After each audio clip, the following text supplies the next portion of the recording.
கர்த்தருடைய வார்த்தைக்கு நேராக நாம் கடந்து செல்லலாம். நாம் வாசிப்போம்.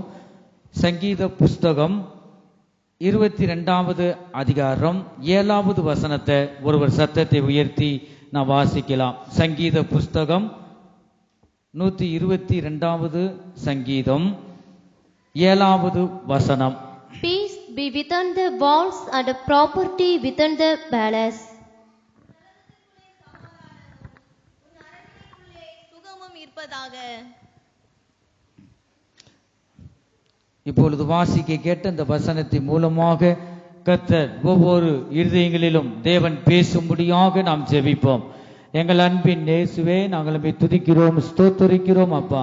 இப்பொழுது நாங்கள் வாசிக்க கேட்ட இந்த வசனத்தின் மூலமாக என் தேவனை அடியனை மறைத்து நீங்க வெளிப்படுங்க, நீங்க பேசுங்க, ஒவ்வொரு இருதயத்துக்கு ஏற்றவாறு நீங்க பேசுங்கப்பா.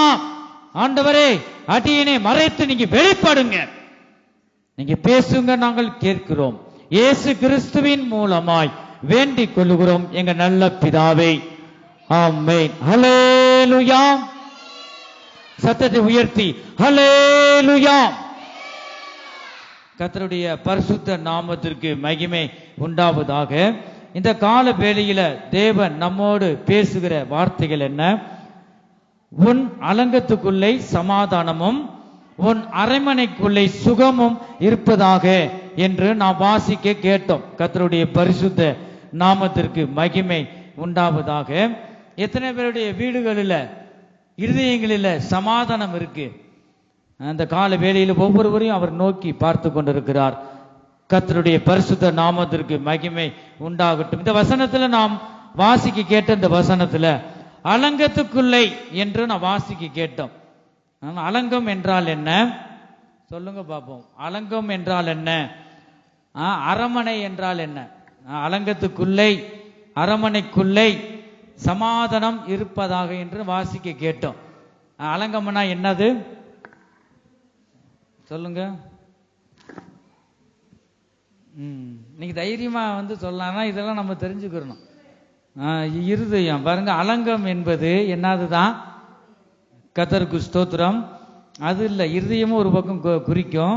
அலங்கம் என்பது கோட்டை மதில் என்றும் பாருங்க. எரிகோ மதில் பாருங்க யாராலையும் அதை தகர்த்து போட முடியாது. துதிகளை செலுத்தும் போது இடித்து விழுகிறதை பார்க்கிறோம். ஆகவே இந்த இடத்துல நாம் பார்க்கிறோம் அலங்கத்துக்குள்ளே என்று நாம் பார்க்கிறோம். அப்ப அலங்கம் என்பது கோட்டை மதில் என்றும் ஒரு பாதுகாப்பான மதில் என்றும் நாம் சொல்லலாம். பாதுகாப்பான ஒரு மதில். கர்த்தர் நமக்கு பாதுகாப்பாக இருக்கிறார். அரண்மனை என்பது பாதுகாப்பான வீடு. அரண் என்பது என்னது சொல்லுங்க பாப்பா. அரண் என்பது பாதுகாப்பு. இப்ப மனை என்பது வீடு.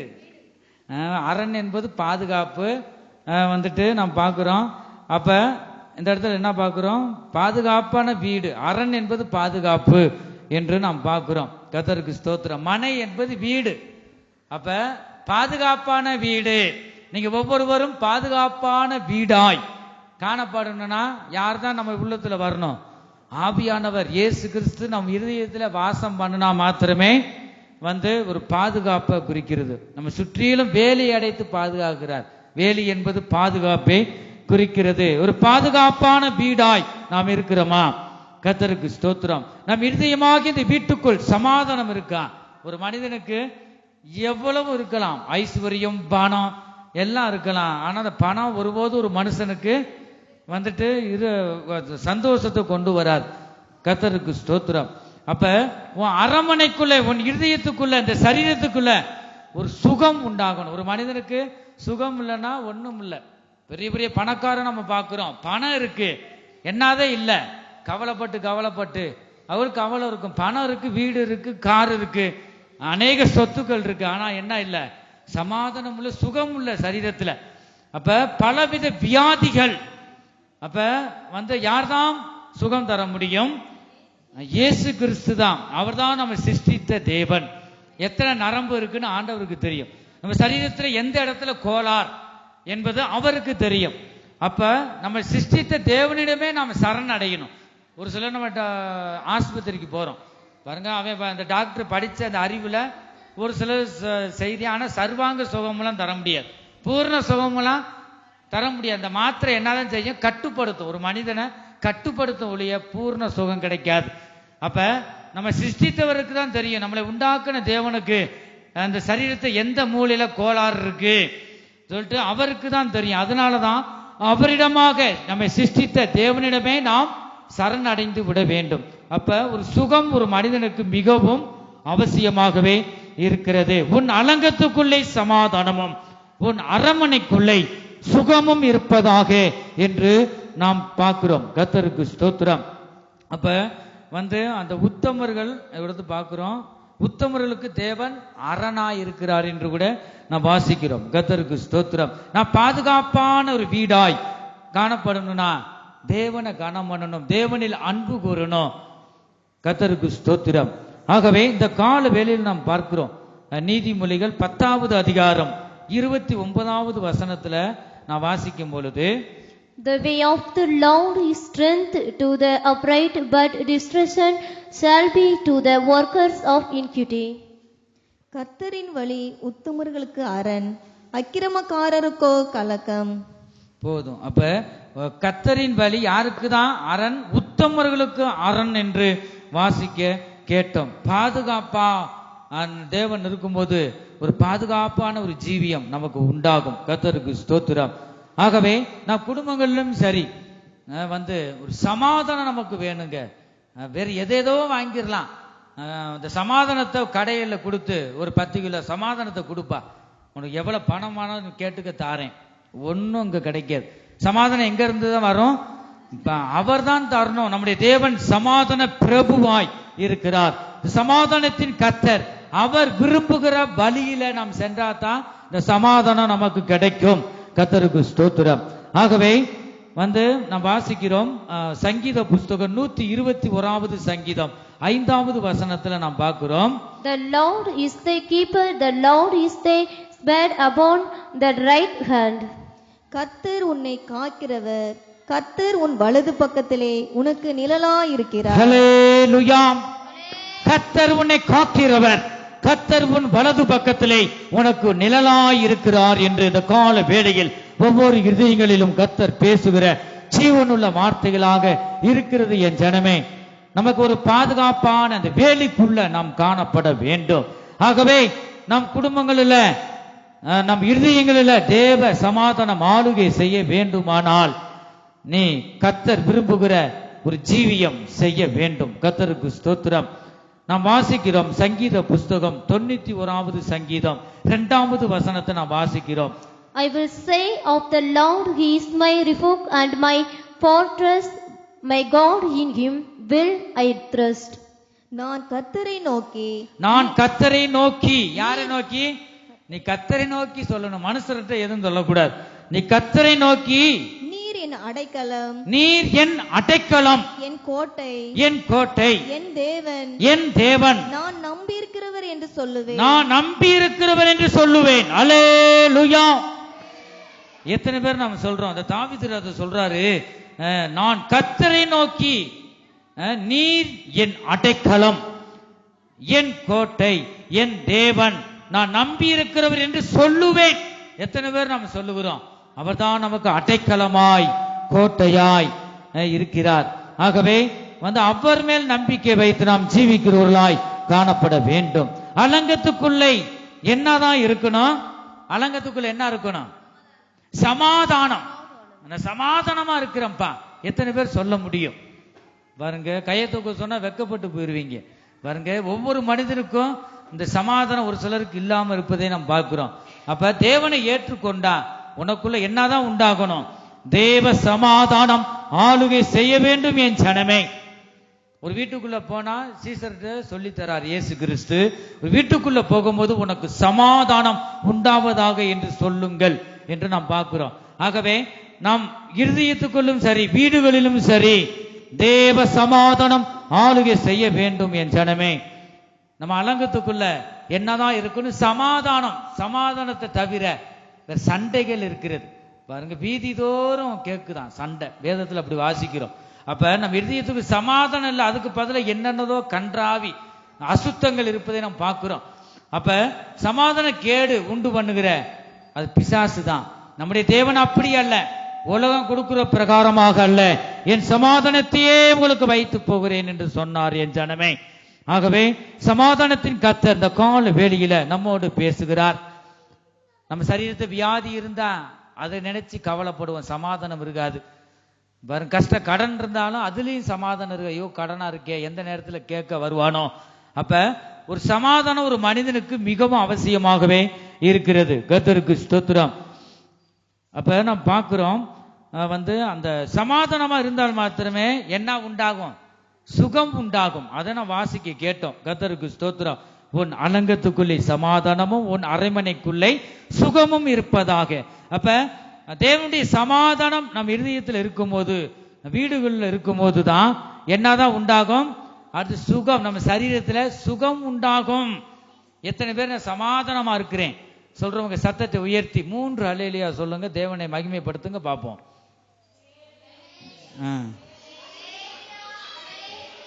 ஆனா சமாதானமே இல்லை பாருங்க. நம்ம சமாதானத்தின் கர்த்தரை நம்ம ஆராதிக்கிறோம். ஆகவே தேவனை அறிஞ்சவங்க பெரும்பாலும் பாருங்க அப்படிதான் சமாதானத்தை பார்க்க முடியல. ஆகவே உன் சரீரத்துக்குள்ள சமாதானம் இருக்கணும், வீடுக்குள்ள சமாதானம் இருக்கணும், உன் அலங்கத்துக்குள்ளே சமாதானம் இருக்கணும், உன் அரண்மனைக்குள்ளே சுகமும் இருக்கணும். அப்ப பார்க்கிறோம். கர்த்தருக்கு ஸ்தோத்திரம். அப்பொழுதுதான் ஒரு ஆரோக்கியமாக இருக்கலாம். சமாதானம் இல்லைன்னா கவலைப்பட்டு வியாதி அதுதான் வருது. ஆகவே நீ சமாதானத்துடன் இரு. பவுல் சொல்றாரு இப்படியாக, கர்த்தருக்குள்ள சந்தோஷமா இருக்கிறேன், சந்தோஷமா இருங்கள், சந்தோஷமா இருங்கள் என்று மறுபடியும் உங்களுக்கு சொல்லுகிறேன் என்று சொல்றார். ஆகவே கர்த்தருக்குள்ள நம்ம சந்தோஷமாய் இருக்கும் போது நம்ம அலங்கத்துக்குள்ள பாருங்க, நம்ம அரண்மனைக்குள்ள நம்ம சரீரத்துல சுகமும் ஆரோக்கியமும் நமக்கு கிடைக்கும் என் ஜனமே. ஆகவே நம் சமாதானத்துடன் வாழ வேண்டும். சங்கீத புஸ்தகம் 4வது அதிகாரம் 8வது வசனத்தை நான் வாசிக்கும் பொழுது, சங்கீத புஸ்தகம் 4வது சங்கீதம் 8வது வசனம். சமாதானத்தோட படுத்துக்கொண்டு நித்திரை செய்வேன், கர்த்தாவே நீர் ஒருவரே என்னை சுகமாய் தங்க பண்ணுகிறீர். I will both lay my head down in peace and sleep, for thou Lord only makest me the world's safety. கர்த்தருக்கு ஸ்தோத்திரம். சமாதானத்தோட படுத்து என்னதான் செய்யறாரா? நித்திரை பாருங்க. அந்த சமாதானத்தோட படுத்து கொண்டு நித்திரை செய்தேன். கர்த்தாவே நீர் ஒருவரை என்னை சுகமாய் தங்க பண்ணினீர். படுத்த தூக்கம் இல்ல பாருங்க. என்னதான் நம்ம இருதயத்துல சரீரத்துல என்னதான் இல்ல, வீட்டுக்குள்ள சமாதானம் இல்ல, விருதயமாகி இந்த வீட்டுல சமாதானம் இல்ல, அதனால தூக்கம் இல்ல. இந்த இடத்துல அவர் என்ன சொல்றாரு? இந்த இடத்துல பாக்குறோம் அவர் நித்திரை செய்தேன். எப்படி நித்திரை செய்தேன் என்று அவர் சொல்றார். சமாதானத்தோட படுத்து கொண்டு. எத்தனை பேர் சமாதானமா நீங்க படுக்கிறீங்க? தூக்கம் நல்லா வரும் பாருங்க. அப்ப உனக்குள்ள எதுவுமே இருக்கக்கூடாது, பூரா ஆண்டவர்கிட்ட பாரத்தை இறக்கி வச்சிடணும். கர்த்தரனை பார்த்து கொள்வார். ஆகவே எதையும் பற்றி நீ கவலைப்படக்கூடாது. அப்ப தேவன் நமக்குள்ள இருந்தா, ஆவியானவர் நம்ம இருதயத்துல வாசம் செஞ்சா உனக்கு சமாதானம் உண்டாகும். சமாதான கேடு உண்டு பண்ணுகிறது பிசாசுடைய காரியம், அதுக்கு இடம் கொடுக்க கூடாது. ஆகவே சமாதானத்தோட நான் படுத்துக்கொண்டு நித்திரை செய்வேன். எத்தனை பேர் சொல்ல முடியும்? கர்த்தாவே நீர் ஒருவரை என்னை சுகமாய் தங்க பண்ணினீர் என்று நாம் பார்க்கிறோம். கர்த்தருக்கு ஸ்தோத்திரம். தூக்கத்துல கூட சுகம் பாருங்க. அப்படி சரீரத்துல சுகம் உண்டானாதான் நல்லா தூங்க முடியும். காலு குத்துன்னு தலைவலி காலு கையெல்லாம் குத்தும், அப்படி வலிக்கும் சுகமா அப்படி தூங்க முடியும். இந்த இடத்துல தான் பார்க்கிறோம். தாவீது சொல்றாரு, ஆண்டவரே நீங்க தான் சுகமான என்ன செய்றீங்க? தூக்கத்தை தாரீங்க அவர் சொல்றார். அப்ப நம்ம சரீரத்துல சுகம் இருந்தா தான் நல்லா தூங்க முடியும். ஆகவே இந்த கால வேளையில நாம் தேவ சமூகத்துல அவருடைய வார்த்தையை நாம் கேட்டுக்கொண்டிருக்கிறோம். சமாதானத்தோட நாம் படுத்துக்கொண்டு நித்திரை செய்ய எத்தனை பேர் வாஞ்சிக்கிறோம்? கர்த்தாவே நீ ஒருவரை என்னை சுகமாய் பாருங்க. இந்த இடத்துல அதான் பார்க்கிறோம், தங்க பண்ணினீர். இருக்கிற இடங்கள்ல சந்தோஷமாய் சுகமாய் பாருங்க. எத்தனை பேர் இருக்கிறோம்? மன மகிழ்ச்சியோடு இருக்கிறோம். இப்ப இயேசு கிறிஸ்து உன் இருதயத்துல ஆளுகை செய்தா மாத்திரமே இப்படிப்பட்ட சமாதானத்தை கர்த்தர் நமக்கு தருவார். கர்த்தருடைய பரிசுத்த நாமத்திற்கு மகிமை உண்டாகட்டும். சங்கீத புஸ்தகம் 91வது சங்கீதம் 1வது வசனத்தை நாம் வாசிக்கும் பொழுது, சங்கீத புஸ்தகம் 91வது சங்கீதம் 1வது He வசனம். that dwelleth in the secret place of the Most High shall abide under the shadow of the Almighty. உன்னதமானவரின் மறைவில் இருக்கிறவர் மறைவில் இருக்கிறவன் எங்கதான் இருக்கணும்? உன்னதமானவருடைய மறைவில் மறைஞ்சு ஜீவிக்கணும். உன்னதமானவரின் மறைவில் இருக்கிறவன் சர்வ வல்லவருடைய நிழலில் தங்குவார். சர்வ வல்லவருடைய நிழலில் தங்குவான். ஹல்லேலூயா. நிழல் எதை குறிக்குது? அது பாருங்க, சுகத்தை குறிக்குது. நிழல் என்பது சுகம். சரியான வெயில்ல வந்த மண்டையே பிளக்கும். சரியான வெயில், இந்த நிழல் இருந்துச்சுன்னா மரத்தடியை நோக்கி ஸ்பீடா போவோம். நம்ம பாருங்க, மரத்தடியில உட்கார்ந்தா தான் அப்படி சுகமா தூங்குறத நம்ம பார்த்திருக்கோம். அப்ப நிழல் என்பது சுகத்தை குறிக்கிறது. உன்னதமானவரின் மறைவில் இருக்க வேண்டும். அதுவே நமக்கு பாதுகாப்பா இருக்கு. பாருங்க, கோழி குஞ்சை பார்க்கிறோம். இதான் ஆபத்து வந்துட்டா கோழி ரெக்கையில என்ன செய்யுது? தூக்குது. அப்படியே குஞ்சுகள் உள்ள சிறகுக்குள்ள போனோட அப்படியே மூடிக்கிறது. அப்ப தேவனுடைய உன்னதமானவரின் சிறகுக்குள்ளாக நாம் காணப்படும் போது பாருங்க, சுகம் நமக்கு கிடைக்கிறது. கர்த்தருக்கு ஸ்தோத்திரம். நீதிமொழிகள் 3வது அதிகாரம் 24வது வசனத்தை நாம் பார்க்கும் பொழுது, When they list down, thou shalt not be afraid, and thou shalt lay down, and thy sleep shall be sweet. நீ படுக்கும்போது பயப்படாது இருப்பாய். நீ படுக்கும் போதும் பயப்படாது இருப்பாய். யாராவது பயம் இருக்கா? பயப்படுகிறவன் அன்பில பூர்ணப்பட்டவன் இல்லை என்று நாம் பார்க்கிறோம். இருட்ட பார்த்தாலும் பயம், யாரை பார்த்தாலும் பயம். அது பிசாசனுடைய கிரியைகள். ஆகவே இவர் என்ன சொல்றாரு பாருங்க, நீ படுக்கும் போது பயப்படாதிருப்பாய், நீ படுத்துக் கொள்ளும் போது உன் நித்திரை இன்பமாயிருக்கும். ஹல்லேலூயா. நீ படுத்துக் கொள்ளும் போது உன் நித்திரை இன்பமா இருக்கும். எத்தனை பேர் அனுபவிச்சீங்கன்னு தெரியல. பாருங்க, நைட்டு படுக்கும் போது கெட்ட சொப்பனமோ அதெல்லாம் வரக்கூடாது. அதெல்லாம் ஒரு பயம் வரும் நமக்குள்ள. பிசாசு கொடுக்கிற சொப்பனம் பயத்தை உண்டாக்கும். பயமுறுத்தவும் அதுக்கு தான் வருவான், அழிக்கவும் வருவான். வேற ஒன்னும் அவனால செய்ய முடியாது. ஆகவே ரட்சிக்கப்பட்ட நமக்கு ஒருபோதும் இப்படி கெட்ட சொப்பனங்கள் வரக்கூடாது. நீ படுத்துக் கொள்ளும் போது உன் நித்திரை இன்பமாய் இருக்க வேண்டும். தேவன் நமக்கு தந்த சமாதானமும் சுகமும் ஆரோக்கியமும் நிம்மதியும் கர்த்தர் நமக்கு தந்தார். இது எவ்வளவு பெரிய ஆசீர்வாதமாய் இருக்கிறது என் ஜனமே. எந்த குடும்பத்தில் தெய்வீக சமாதானமும் தெய்வீக ஆரோக்கியமும் இருக்கிறதோ அந்த வீடு பாக்கியம் உள்ளதாய் இருக்கிறது. ஹல்லேலூயா. இந்த வேளையிலும் கூட கர்த்தர் உங்களை ஆசீர்வதித்து உன் அலங்கத்துக்குள்ளே சமாதானமும் உன் அரண்மனைக்குள்ளே சுகமும் இருப்பதாக என்று சொல்லி கர்த்தர் உங்களை ஆசீர்வதிக்கிறார். கர்த்தருக்கு ஸ்தோத்திரம். ஒரு மனிதன் பெரிய பணக்காரனா இருக்கலாம், ஆனா தேவ சமாதானம் அவனுக்கு இல்லாத பட்சத்துல நிம்மதி ஆரோக்கியம் சுகம் இருக்காது. நித்தம் கவலை துக்கம் பாருங்க, அது அப்படியே காணப்படுவான். ஒரு குடும்பத்தில் பிரிவினை, பிரச்சனை, சண்டைகள், வாக்குவாதங்கள், நிம்மதி இல்லை. ஆனா அங்க என்ன இல்லை? சமாதானம் இல்லை.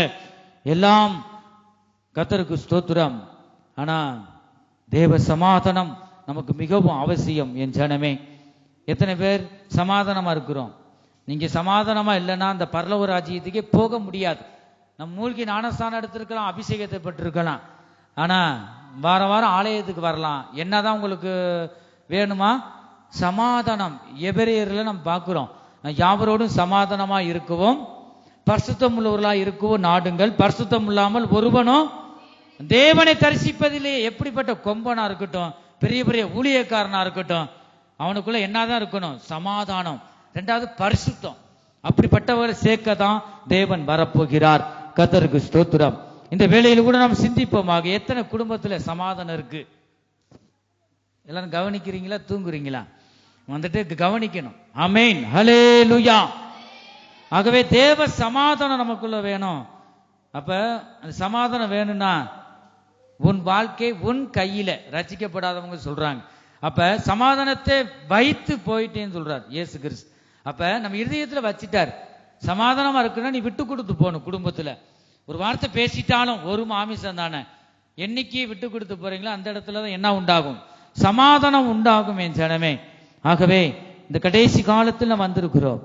சமாதானமானது மனிதனுடைய வாழ்க்கையிலே மிகவும் அவசியமாய் இருக்கிறது.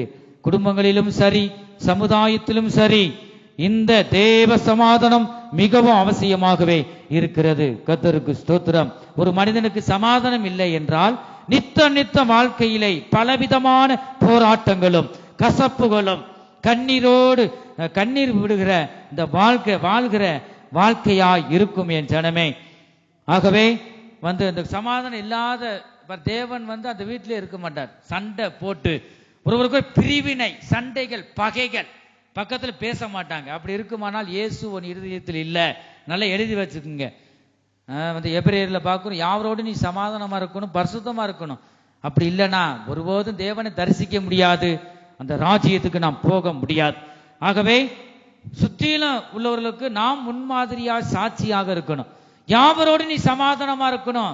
பகை இருந்தா அது பிசாசுடைய கிரியை, அந்த ராஜ்யத்துக்கு போக முடியாது. எத்தனை பேர் இந்த பக்கத்தில் இருக்கிறவரோட சமாதானமா இருக்கிறேன்? பவுல் சொல்றாரு, யாவரோட கூடணும் மட்டும் நீங்க என்ன செய்யுங்க, யாவரோடு சமாதானமா இருங்கள் என்று பவுல் சொல்லுவதை நாம் பார்க்கின்றோம். கர்த்தருக்கு ஸ்தோத்திரம். அப்ப சமாதானம் இந்த நாட்கள்ல மிகவும் அவசியம். ஒரு மனிதன் சமாதான பலியை அறியும் போதுதான் இயேசுவாகிய சமாதான பிரபு இருதயத்தில் வந்து விடுகிறார். ஏசாயா தீர்க்கதரிசியின் புஸ்தகம் 9வது அதிகாரம் 6வது வசனத்துல நாம் பார்க்கிறோம், சமாதான பிரபு என்று நாம் பார்க்கிறோம். நம்முடைய சமாதான பிரபு, அவர் சமாதானத்தை தரும்படியாகவே இந்த பூமிக்கு அவர் வந்தார் என் ஜனமே. நாம் சமாதானம் இல்லாமல் பாவத்தில் விழுந்து கிடந்த புலையான சேற்றில பாவத்தில் விழுந்து கிடந்த நம்மை பிதாவாகிய தேவன் அவருடைய ஒரே குமாரனாகிய இயேசு கிறிஸ்துவை இந்த பூமிக்கு நமக்கு பரிசாக தந்தார் என் ஜனமே. சமாதானத்தை தந்தார். கல்வாரி சிலுவையிலே இரத்தத்தை சிந்தி நம்மளை மீட்டு எடுத்தார் என் ஜனமே. ஆகவே சமாதான பிரபுவாகிய அவரை நோக்கி நீ பார். இந்த கால வேளையில உன்னிடத்தில் சமாதானம் இல்லையா? இயேசுவே, நீ என் இருதயத்துல நீங்க இல்ல. ஆகவே நீங்க என் இருதயத்துல வாங்க. சமாதான பிரபுவாகிய இயேசுவே, என் இருதயத்துல வந்து, என் வீடுகளில வந்து ஆண்டவரே சமாதானத்தை தாங்கப்பா. எத்தனை பேர் வாஞ்சிக்கிறோம்? நீ கேட்டா நிச்சயமாக தருவார்.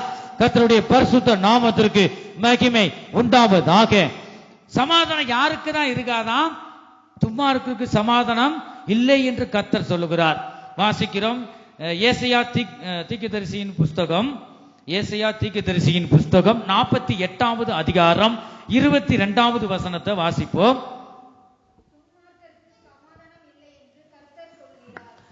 There is no peace, saith the Lord unto the wicked. பாருங்க, துன்மார்க்கருக்கு சமாதானம் இல்லை என்று கர்த்தர் சொல்லுகிறார் என்று நாம் பார்க்கிறோம். ஆகவே சமாதானம் இருக்காதுங்க. சங்கீத புஸ்தகத்தில் நாம் பார்க்கிறோம். சங்கீத புஸ்தகம் 1வது சங்கீதம் 1வது வசனத்தை வாசிங்க ஒருவர். சங்கீத புஸ்தகம் 1வது சங்கீதம் 1வது வசனம். துன்மார்க்கருடைய ஆலோசனை ஒருபோது நீ நடக்கக்கூடாது. அவனுக்கு சமாதானம் இல்லை, கண்ட கெட்ட பழக்கம் அவனுக்குள்ள இருக்குன்னா அவன் துன்மார்க்கரன், தேவனை விட்டு விலகி போகிறவன். நிறைய பேர் அவகிட்ட யோசிப்பாங்க, ஆலோசனை கேட்பாங்க. ஒருபோது மனுஷர்கிட்ட நீங்க கேட்கக்கூடாது. நம்முடைய தேவன் ஆலோசனை கர்த்தராய் இருக்கிறார். தேவ சமூகத்திலிருந்து அவரோட நீ பேசணும். அவர் உனக்கு ஆலோசனையை தருவார். உன் குடும்பத்தில் நடக்க போற காரியங்களை வெளிப்படுத்துவார். ஆகவே சமாதானத்தை கர்த்தரை நோக்கி கூப்பிடணுங்க. துன்மார்க்கருக்கு சமாதானம் இல்ல. சங்கீத புஸ்தகத்துல பாக்குறோம், துன்மார்க்கருடைய ஆலோசனையில் நடவாமலும் ஒருபோதும் நடக்கக்கூடாது, கேட்கக்கூடாது. பாவிகளுடைய வழியில் ஒருபோதும் நிக்க கூடாது. இங்க போகும்போது பாவிகள் ஏதாவது பண்ணிக்கிட்டு இருப்பான், நீ அங்க கும்பாலம் போட்டுக்கிட்டு என்ன செய்யக்கூடாது, நின்றனா ஆண்டவர் சமாதானத்தை தரமாட்டார். அவனுக்குள்ள இருக்கிற அவங்கெல்லாம் நினைச்சு பாருங்க, வீடுகளில் சண்டை சத்தமா தான் இருக்கும், சமாதானம் இருக்காது. ஆகவே அது பிசாசனுடைய காரியங்களா இருக்கிறது. அப்ப பாவிகளுடைய வழியில் என்ன செய்யக்கூடாதான், நிற்க கூடாது. தேவன் இந்த ஜனத்திலிருந்து உன்னை வேறு பிரித்திட்டார். நீ பரிசுத்தம் உள்ள தேவனுடைய பரிசுத்த இரத்தத்தால் கழுவப்பட்டவன். கர்த்தர் உன்னை மேன்மைப்படுத்த பரிசுத்த வழியில நீ நடக்கிறவன். ஆகவே நாம் ஒருபோதும் பாவிகளுடைய வழியில் நிற்க கூடாது. பரியாசக்காரர் உட்காரும் பரியாசம் பண்ணுவாங்க. ஆகவே பரியாசக்காரர் இருக்கிற இடத்துல என்ன செய்யக்கூடாதான், உட்காரக்கூட. அங்க உட்கார்ந்துகிட்டு இருந்தா உன் மேன்மையை நீ இழந்து போய் விடுவாய். ஆகவே நான் பிளப்பு உண்டு, வேலை உண்டு, பிள்ளைகள் உண்டு. இதில் ஒருவருக்கும் என்ன செய்யணும் இருக்கணும். அதே மாதிரி சகோதரிமார்களும் அதே மாதிரி தான். நேரம் கிடைக்கும் நீங்க ஜெபிக்கணும். ஜெபிக்கணும். ஒரு சில கிழவிக வேலைக்கு போகாம இருக்குங்க. வேதத்துல பாக்குறோம், கிழவிகள் சொல்லும் கட்டுக்கதைகளுக்கு விலகி இருங்கள் வேதத்துல இருக்குங்க. கிழவிகள் பாருங்க, கிழவிக அது என்ன செய்யுது, வீடுகள் இருந்துட்டு கண்ட கற்பனை கதை கட்டு கதையில சொல்லிட்டு நேரத்தை பொழுது போக்குவாங்க. அப்படிப்பட்ட அந்த கிழவிகள் சொல்லும் கட்டுக்கதைகளுக்கு நீ விலகி இருக்கணும். பாருங்க, அப்ப நான் கடைசி அந்த முதலாவது வசனத்தை கடைசி உள்ள வார்த்தை மட்டும் வாசிங்க. பாவியுடைய வழியில் நில்லாமலும், அடுத்து பரியாசக்காரர் உட்காரும் இடத்தில் உட்காராமலும், உட்காரக்கூடாது. அடுத்து என்னதான் செய்யணும், நம்ம கர்த்தருடைய வேதத்தில் பிரியமாய் இருந்து பிரியமா இருக்கணும். பிரியமா இருந்தா தான் ஆண்டவர் என்ன செய்ய உண்மையில் பிரியமாய் இறங்குவார், சமாதானத்தை தருவார். இரவும் பகலும் அவருடைய வேதத்தில் தியானமாய் இருக்கிற மனுஷன் பாக்கியவான். ஹல்லேலூயா. பாக்கியவான் என்பது கர்த்தரால் ஆசீர்வதிக்கப்பட்டவன், மகிழ்ச்சி உள்ளவன், கொடுத்து வச்சவன். பேரு பாக்கியம், பாக்கியவதி, பாக்கியவான் அப்படி நிறைய வச்சிருப்பாங்க. அங்க ஒரு பாக்கியம் இருக்காது. பாருங்க, பேருக்கு தக்கன நான் நடந்து கொள்ள வேண்டும். ஆகவே இப்ப சொல்லப்பட்ட பாவிகள், துன்மார்க்கர், பாருங்க பரியாசக்காரர், அப்படிப்பட்ட இடத்துல நிற்க கூடாது. நீ இரவும் பகலும் வேதத்தில் தியானமா இருக்கும் போது, நீ ஒருவருக்காக நீ ஜெபிக்கும் போது கர்த்தர் அவனை விடுவிப்பார், உன் குடும்பங்களை ஆசீர்வதிப்பார், உன் இதயமாகிய வீட்டுக்குள் தேவ சமாதானம் ஆளுகை செய்யும். என் ஜனமே, நம்ம கையில தான் இருக்கு, ஆண்டவர் கொடுத்துட்டார். அதை விட்டு தேவையில்லாம தேவனுக்கு பிரியமில்லாத காரியம் செய்யும் போது இந்த சமாதானத்தை நாம் இழந்து போகிறோம். துன்மார்க்கருக்கு என்ன இல்ல, சமாதானம் இல்லை என்று நாம் பார்க்கிறோம். கர்த்தருக்கு ஸ்தோத்திரம். ரெண்டாவது பார்க்கிறோம் சங்கீத புஸ்தகம், அதை நம்ம வாசித்தோமா. ரெண்டாவது பார்க்கிறோம் சமாதான வழியை அறியாதவர்களுக்கு சமாதானம் இல்லை. முதலாவது என்ன பார்த்தோம், துன்மார்க்கருக்கு சமாதானம் இல்லை. இரண்டாவது நான் பார்க்கிறோம் ஏசாயா தீர்க்கதரிசியின் புஸ்தகம் 59வது அதிகாரம் 8வது வசனத்துல நான் வாசிக்கும் போது, சமாதான வழியை அறியார்கள், அவர்கள் நடைகளில் நியாயம் இல்லை, தங்கள் பாதைகளை தாங்களே கோணலாக்கி கொண்டார்கள். தாங்களவே கெடுத்து கொள்றாங்க. அவைகளில் நடக்கிற ஒருவனும் சமாதானத்தை அறியா, நீயே கோணலாக்குற. அப்ப அப்படிப்பட்டவர்களுக்கு என்ன இல்ல, சமாதானம் இல்ல. முதலாவது என்ன பார்த்தோம், துன்மார்க்கருக்கு சமாதானம் இல்ல. ரெண்டாவது என்ன பார்க்கிறோம், அவைகள் நடக்கிற தேவனுக்கு பிரியம் இல்லாம நடக்கிற இந்த அவனுக்கு ஒருவனுக்காக என்ன செய்யாது, சமாதான வழியை அறியாதவர்களுக்கு சமாதானம் இல்லை என்று நாம் பார்க்கிறோம். கர்த்தருக்கு ஸ்தோத்திரம். மூன்றாவது பார்க்கிறோம், கர்த்தருக்கு ஸ்தோத்திரம். வாசிப்போம் எரேமியா 30வது அதிகாரம் 5வது வசனம். எரேமியா 30வது அதிகாரம் 5வது வசனத்துல நாம் பார்க்கிறோம், கர்த்தர் சொல்லுகிறது என்னவென்றால், தத்தளிப்பின் சத்தத்தை கேட்கிறோம், திகிலுண்டு, சமாதானம் இல்லை. சமாதானத்தை பாருங்க, மறுபடியும் வாசிங்க. கர்த்தர் சொல்லுகிறது என்னவென்றால், தத்தளிப்பின் சத்தத்தை கேட்கிறோம். பாத்திரம் எந்நேரமும் பயம், எந்நேரமும் வாய் வலிக்குமா வலிக்காதோ சண்டை காடு. பாருங்க, அந்த அப்படிப்பட்ட பாத்திரமான இருக்கிறாயா, அது ஆண்டவர் சொல்றார். பாருங்க, திகில் அப்படிப்பட்டவர்களுக்கு என்னதான் உண்டாகும், திகில் அடைந்தவர்களுக்கு சமாதானம் இல்லை என்று நாம் பார்க்கிறோம். கர்த்தருக்கு ஸ்தோத்திரம். என்னவென்றால் தத்தளிப்பின் அந்த இடத்துல பார்க்கிறோம், சுத்தத்தை அந்த இடத்துல பார்க்கிறோம். தத்தளிப்பின் சத்தத்தை பாருங்க, தத்தளிப்பின் சத்தம் ஒருபோதும் நம்ம இந்த குடும்பங்களை கேட்க கூடாது, அவர்களுக்கு சமாதானம் இல்லை. நாலாவது நாம் பார்க்கிறோம், நான்காவது 1 ராஜாக்கள் 9வது அதிகாரம் 22வது வசனம். 2 ராஜாக்கள் 9வது அதிகாரம் 22வது வசனத்துல பார்க்கிறோம். எடுத்தவங்க சீக்கிரம் வாசிங்க. யோராம் யெகூவை கண்டவுடனே, யெகூவே சமாதானமா என்றான். சமாதானமா என்றான். அதற்கு யெகூ, உன் தாயாகிய யேசபேலின் வேசித்தனங்களும். பாருங்க, வேசித்தனம் இருக்கு. ஒரு கேட்கும் போது எங்க சமாதானமா இருக்கிறது சொல்லிட்டு அவளுடைய பில்லி சூனியங்களும் அவளுடைய வேசித்தனங்களும் அவளுடைய பிள்ளை சூனியமும் இத்தனை ஏராளமா இருக்கையில் சமாதானம் ஏது என்றான். ஹல்லேலூயா. நம்ம குடும்பங்கள்ல அப்படி இருந்தா, ஒரு குடும்பத்தை கெடுக்கிறதுக்கு ஏதாக்கிலும் எந்த நேரத்திலாவதும் ரட்சிக்கப்படாத முன்னாடி நம்ம செஞ்சிருக்கலாம். அதுக்கு பிறகு ரட்சிக்கப்பட்ட பிறகு கூட அநேக பேர் ஒரு குடும்பத்தை கெடுக்கிறதுக்கு பில்லி சூனியம் அநேகர் வேசித்தனமா இருக்கும். ஒரு குடும்பங்கள் நம்ம பார்க்கிறோம் பாருங்க. இத்தனை ஏராளமா இருக்கையில் எப்படி உனக்கு சமாதானம்? ஏது இந்த கிரிகள் இருந்தா ஒருபோதும் சமாதானம் இருக்காது. கர்த்தருக்கு ஸ்தோத்திரம். ஒவ்வொரு மனிதனும் சமாதான வழியை அறிய வேண்டும், கர்த்தருக்கு பயப்பட வேண்டும், அவர் கற்பனையை கை கொள்ள வேண்டும். என் ஜனமே, கர்த்தருக்கு ஸ்தோத்திரம். சமாதானத்தினால் வருகிற ஆசீர்வாதங்கள் என்ன? நம்ம சமாதானமா நீங்க வாழ்ந்து பாருங்க. ஒருவருக்கு விட்டு கொடுத்து போங்க. விட்டு கொடுத்து போனா நீங்க நல்லா இருப்பீங்க, ஆசீர்வாதமா இருப்பீங்க, சமாதானமா இருப்பீங்க. விட்டு கொடுத்து போகிறதுனால நீ குறைஞ்சு போக மாட்டாய். சமாதானத்தினால் வருகிற ஆசீர்வாதங்கள் என்ன? எரேமியா 33வது அதிகாரம் 9வது வசனத்தை ஒருவர் வாசிக்கலாம். நான் அவர்களுக்கு செய்யும் நன்மையெல்லாம் கேட்க போகிற பூமியின் எல்லா ஜாதிகளுக்கு முன்பாக அது எனக்கு மகிழ்ச்சியுள்ள கீர்த்தியும் புகழ்ச்சியும் மகிமையுமாய் இருக்கும். நான் அவர்களுக்கு அருளி செய்யும் எல்லா நன்மை நிமித்தம் எல்லா சமாதான நிமித்தமும் இவர்கள் பயந்து நடுங்குவார்கள் என்று இஸ்ரவேலின் தேவனாகிய கர்த்தர் சொல்லுகிறார். ஹல்லேலூயா. ஆகவே நாம் இந்த கடைசி நாட்கள் வந்திருக்கிறோம். என் ஜனமே, வாசிக்க கேட்ட வசனத்துல நீ சமாதானமா இருந்தா என்னென்ன நன்மைகள் எல்லாம் கேட்க போகிற பூமியின் எல்லா ஜாதிகளுக்கு முன்பாக அது எனக்கு மகிழ்ச்சியுள்ள கீர்த்தியும் மகிழ்ச்சியுமாய் உன்னை மாற்றுவார். பாருங்க, இடத்துல மகிமையும் இருக்கும். ஆகவே சமாதானமா நீங்க வாழ்ந்து பாருங்க. ஒரு விட்டு கொடுத்து சமாதானமா இருங்க. அப்படி இருக்கும்போது உன் சரீரத்துல பூர்ண சுகத்தை கர்த்தர் தருவார். அந்த இடத்துல அதை நாம் பார்க்கிறோம். கர்த்தருக்கு ஸ்தோத்திரம். சமாதானமா இருக்கும்போது மற்றவங்க பயப்படுவாங்க. நம்ம பார்த்து, ஐயோ அவர்கள் இருதயத்துல ஆண்டவர் வாசம் செய்கிறார், சமாதானத்தின் கர்த்தர் இருக்கிறார். அந்த அளவுக்கு சமாதானத்தின் கர்த்தர் உங்களுக்குள்ள ஆளுகை செய்ய வேண்டும். இந்த வார்த்தை இயேசு கிறிஸ்து கர்த்தர் சொல்லுவதை பார்க்கிறோம். இஸ்ரவேலின் தேவனாகிய கர்த்தர் சொல்லுகிறார். எந்தெந்த இடத்துல கர்த்தர் வருதோ அதெல்லாம் இயேசு கிறிஸ்து. கர்த்தருக்கு ஸ்தோத்திரம்.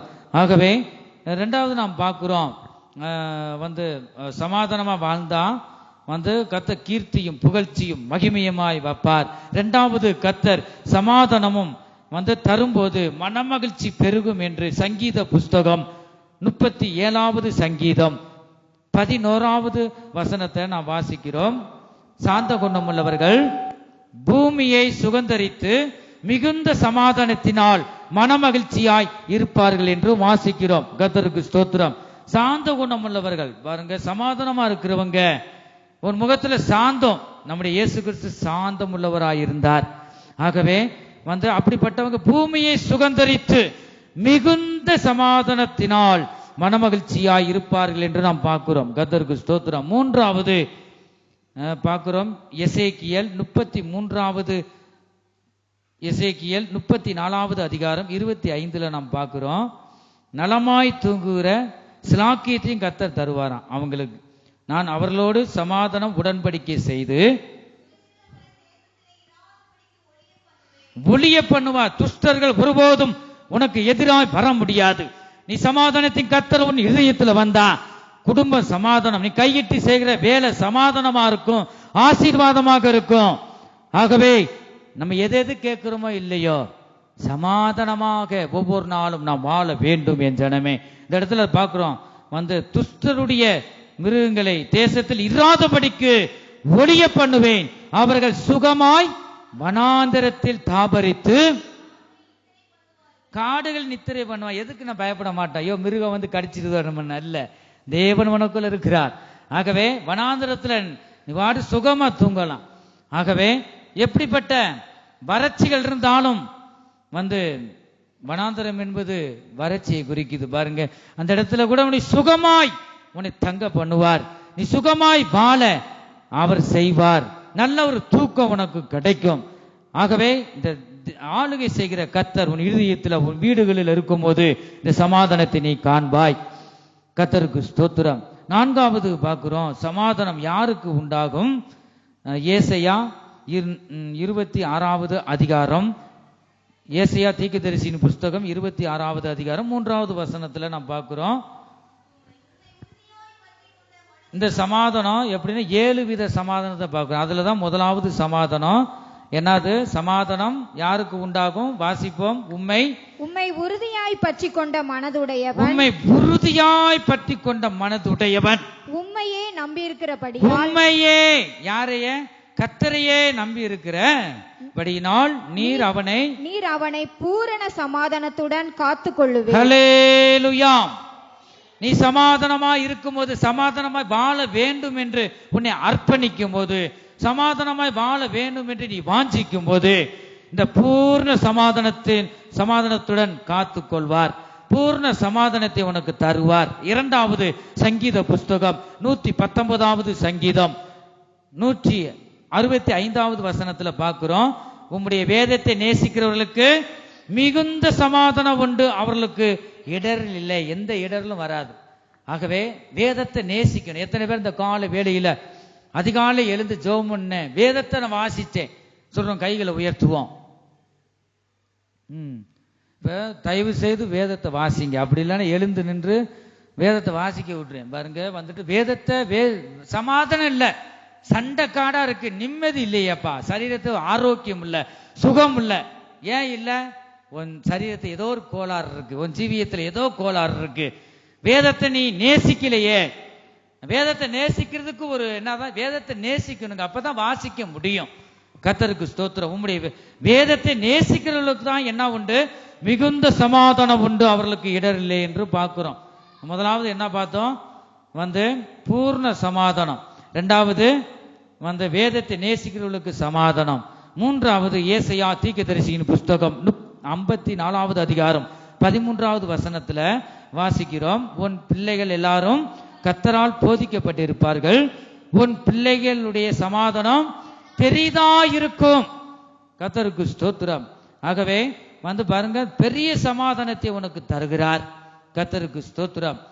ஆகவே நாம் என்ன செய்ய? வேதத்தை நேசிக்க வேண்டும். பிள்ளைகள் கர்த்தரால் போதிக்கப்பட்டிருப்பாங்க. நீ கர்த்தருக்குள்ள இருந்தா கர்த்தருக்கு ஸ்தோத்திரம், பெரிய சமாதானத்தை தருவார். 4வது பிலிப்பியர் 4வது அதிகாரம் 6-7 இந்த வசனத்துல பார்க்கிறோம். நீங்கள் ஒன்றுக்கும் கவலைப்படாமல் எல்லாவற்றையும் குறித்து உங்கள் விண்ணப்பங்களை ஸ்தோத்திரத்தோடு கூடிய ஜெபத்தினாலும் வேண்டுதினாலும் தேவனுக்கு தெரியப்படுத்துங்கள். அப்பொழுது எல்லா புத்திக்கும் மேலான தேவ சமாதானம் உங்கள் இருதயங்களையும் உங்கள் சிந்தனைகளையும் கிறிஸ்து இயேசுவுக்குள்ளாக காத்துக்கொள்ளும். ஹல்லேலூயா.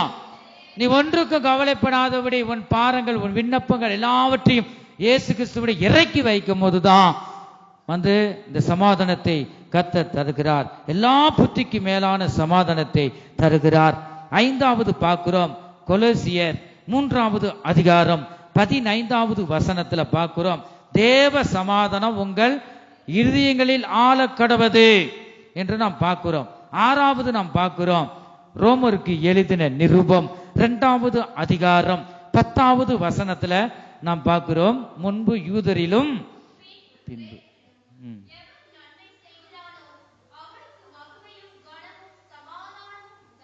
எடுக்கலையா? மைக் எடுக்கலையா? மைக்கில வாசி.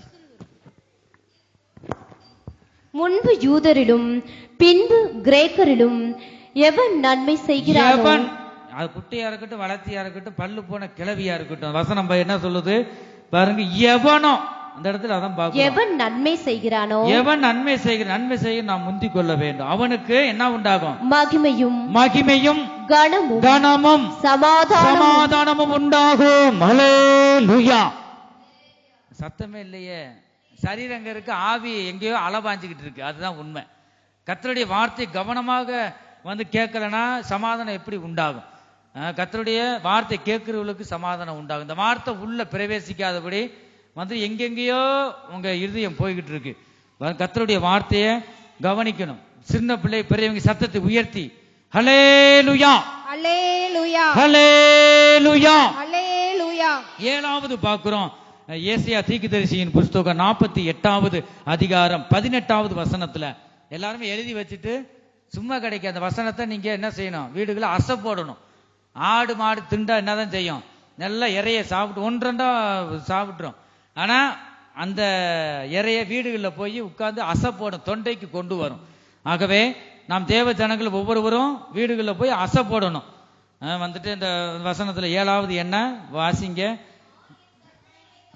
என் கற்பனைகளை கவனித்தீர். ஆனால் கற்பனை கவனிக்கிறோமா? நலமா இருக்கும். நதியை போல உன் சமாதானம் நதியை போல வரும். இந்த சமாதானம், தேவ சமாதானம் தான் நம்மள தாங்க முடியாது. சந்தோஷம் அளவில்லாம நமக்குள்ள பொங்கி வலியும் என் ஜனமே. ஹல்லேலூயா. முதலாவது என்ன பார்த்தோம்? பூரண சமாதானம். 2வது மிகுந்த சமாதானம்.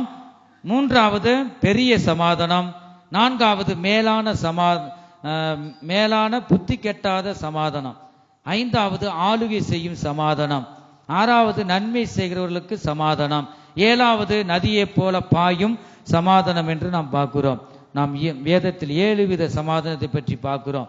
இந்த வார்த்தை நமக்கு போகிறதா? அதே மாதிரி நீங்க வேதத்தை வாசிக்கணும். வேதத்தை வாசிக்காம ஜெபம் பண்ணக்கூடாது. வேத வசனம் என்ன சொல்றது? வேதத்தை கேளாத ஜெபம் கர்த்தருக்கு அருவருப்பா இருக்கு. நீங்க நேரடியா ஜெபம் பண்ணக்கூடாது. ஒரு ஆரம்ப ஜெபம் பண்ணிட்டு பாடல் படிச்சு கொஞ்சம் ஆராதிச்சு 2வது என்ன செய்யணும், வேதத்தை வாசிக்கணும். பெரும்பாலும் நீங்க ஜெபம் பண்ணும் போது மெயினா வேதத்தை வாசித்து இருக்க வேணும். நீங்க அதிகாலை எழுந்து வேதத்தை வாசிக்கணும். வேதத்தை கேளாத ஜெபமெல்லாம் தேவனுக்கு அருவருப்பு, அசிங்கமா இருக்கு. இந்த ஜெபத்தெல்லாம் கூரைக்கு மேல போகாது. ஆகவே நீ வேதத்தை நீ கேட்க வேண்டும், வேதத்தை நீ வாசிக்க வேண்டும். கர்த்தருக்கு ஸ்தோத்திரம். நாம் வாசிக்கிறோம் பாருங்க. இந்த கடைசி காலத்தில் வந்திருக்கிறோம் என் ஜனமே. நாம் அவரை நோக்கி நாம் பார்ப்போமாக. நாம் எத்தனை பேர் சமாதானம் நம் இருதயத்தில் ஆளுகை செய்து உன் அரைமனைக்குள்ளே சுகமும் இருப்பதாக என்று நாம் வாசிக்கிறோம். சங்கீத புஸ்தகம் 35வது சங்கீதம் 27வது வசனத்தை வாசிக்கும் பொழுது, என் நீதி விளங்க விரும்புகிறவர்கள் கெம்பீரத்தோடு மகிழ்ந்து தமது ஊழியக்காரனுடைய சுகத்தை விரும்புகிற கர்த்தருக்கு மகிமை உண்டாவதாக என்று எப்போதும் சொல்ல கடவர்கள். அல்லேலூயா. இந்த ஊழியக்காரருடைய சுகத்தை யார் தான் விரும்புறான்? கர்த்தர் விரும்புகிறார். எந்நேரமும் ஆண்டவரோடு இருக்கிறோம். அவர் துதித்து வேதத்தை வாசித்து இருக்கிறதுனால அவரு நல்ல ஊழியக்காரன் சுகத்தை விரும்புகிறார். ஆகவே பாருங்க, அப்ப தேவனுடைய வழியில செல்றவருடைய சுகத்தை அறிகிறார். சரீரத்தில் ஒரு சுகம் இல்லைன்னா ஒன்னும் செய்ய முடியாது, ஊழியமும் பார்க்க முடியாது. ஆகவே இந்த சரீரம் மிகவும் அவசியம். கர்த்தருக்கு ஸ்தோத்திரம். இந்த சரீரம் தேவனுடைய ஆலயமா இருக்கிறது. இந்த ஆலயத்தை கெடுத்து போட்டுறக்கூடாது. கண்டதை பாருங்க, முன்னாடி எது வச்சாலும் ஜோம் பண்ணி அது என்னன்னு பார்த்து ஸ்தோத்திரம் பண்ணி யாரு கொடுத்தாலும் வாயில போட்டுறக்கூடாது. பாருங்க, இந்த ஆலயம் தீட்டுப்பட்டு போயிடும். ஆகவே இந்த சரீரம் யாருடையதுதான்? தேவனுடைய ஆலயம் என்று நாம் பார்க்கிறோம். கர்த்தருக்கு ஸ்தோத்திரம். ஊழியக்காரருடைய சுகத்தை விரும்புகிற தேவன் நம்முடைய இருதயமாகிய இந்த வீடு, வியாதி, வேதனைகள் எல்லாம் நீங்கி நாம் சுகமாய் வாழ வேண்டும் என்று கர்த்தர் விரும்புகிறார். 3 யோவான் 1வது அதிகாரம் 2வது வசனத்துல பார்க்கிறோம், பிரியமானவனே, உன் ஆத்மா வாழ்கிறது போல நீ எல்லாவற்றிலும் வாழ்ந்து சுகமாய் இருக்கும்படி வேண்டுகிறேன். நீ சுகமாய் இருக்கும்படி வேண்டுகிறேன் என்று நாம் பார்க்கிறோம். கர்த்தருக்கு ஸ்தோத்திரம். ஒரு மனிதனுக்கு சுகம் வேணுங்க. யாரு நம்ம விசாரிச்சாலும் சுகமா இருக்கீங்களா, அவங்க நாவுல இருந்து அவங்களை அறியாமத்தான் இந்த வார்த்தை வரும். யாராவது நீங்க சொல்லி ஒரு வீட்டுக்கு போன சுகமா இருக்கீங்களா, பிரதர் சிஸ்டர் சுகமா இருக்கீங்களா கேட்டிருக்கீங்களா? கேட்கறதே கிடையாது. ஒருவருக்கு விசாரிக்கணும் நம்ம. கர்த்தருக்கு ஸ்தோத்திரம். இந்த இடத்துல பார்க்க எல்லாவற்றிலும் வாழ்ந்து நீ சுகமாய் இருக்கும்படி இந்த இடத்துல தான் பார்க்கிறோம். கர்த்தருக்கு ஸ்தோத்திரம். சுகமாய் இருக்கும்படி வேண்டுகிறேன் என்று நாம் பார்க்கிறோம். கர்த்தருக்கு ஸ்தோத்திரம். யாத்ராகமம் 23வது அதிகாரம் 25வது வசனத்துல நாம் பார்க்கிறோம், உங்கள் தேவனாகிய கர்த்தரையே சேவிக்க கடவீர்கள். அவர் உன் அப்பத்தையும் உன் தண்ணீரையும் ஆசீர்வதிப்பார். வியாதியை உன்னிடத்திலிருந்து விலக்குவேன். அப்ப நம்ம சரீரத்துல வியாதி இருக்கு, வேதனை இருக்கு, வருஷம் முழுதும் அதை சொல்லிட்டு இருக்க கூடாது. நீங்க அறிக்கை செய்யணும். ஏசப்பா, என் சரீரத்துல, உங்க சரீரத்துல யாரு ரத்தம் ஓடுது சொல்லுங்க. அது நீங்க என் அம்மா அப்பா ரத்தம் இல்ல, ரட்சிக்கப்பட்ட பிறகு இயேசு கிறிஸ்துவின் பரிசுத்தமுள்ள ரத்தம் என் சரீரத்துல ஓடுது. ஏன்னா அம்மா அப்பா ரத்தம், அவங்க பாவம் செஞ்சிருப்பாங்க, பரம்பரையா அவங்களுக்கு சாபங்கள் தொடர்ந்து வரும். அப்ப அது நம்மளை என்ன செய்யும், பலவீனப்படுத்தும் சரீரத்தை, ஒரு எதிர்காலத்தை தடுக்கும் பாருங்க, வியாதியை கொண்டு வரும். அதனாலதான் நீங்க அறிக்கை செய்யணும் டெய்லி, ஏசப்பா என் ஆண்டவரே இங்க என் பெத்த அம்மா அப்பாவுடைய ரத்தம் எனக்குள்ள ஓடல, எனக்குள்ள என்னதான் ஓடுது, இயேசு கிறிஸ்துவின் பரிசுத்தமுள்ள ரத்தம் எனக்குள்ள ஓடுது. நீங்க அறிக்கை செய்யுங்க, இந்த வியாதி உங்களை விட்டு ஆண்டவர் துரத்தி விடுவார், இந்த வியாதியை அழித்து போடுவார். கர்த்தருக்கு ஸ்தோத்திரம். இந்த இடத்துல அதான் பார்க்கிறோம், அப்பத்தையும் தண்ணீரை ஆசீர்வதிப்பார். அப்ப நீங்க சாப்பிடும்போது கூட எத்தனை பேர் ஸ்தோத்திரம் பண்ணி நீங்க சாப்பிட்டீங்க. வாரம் வாரம் சொல்லத்தான் செய்யறோம்.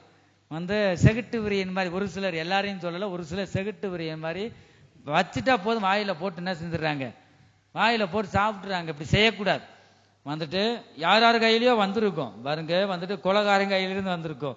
நீங்க ஸ்தோத்திரம் பண்ணும்போது பரிசுத்தமாக்குவார் கர்த்தரே. பாருங்களேன், அவசரப்படாம வானத்தை அண்ணாந்து பார்த்து ஸ்தோத்திரம் பண்ணி அதை பிட்டு கொடுத்தார்.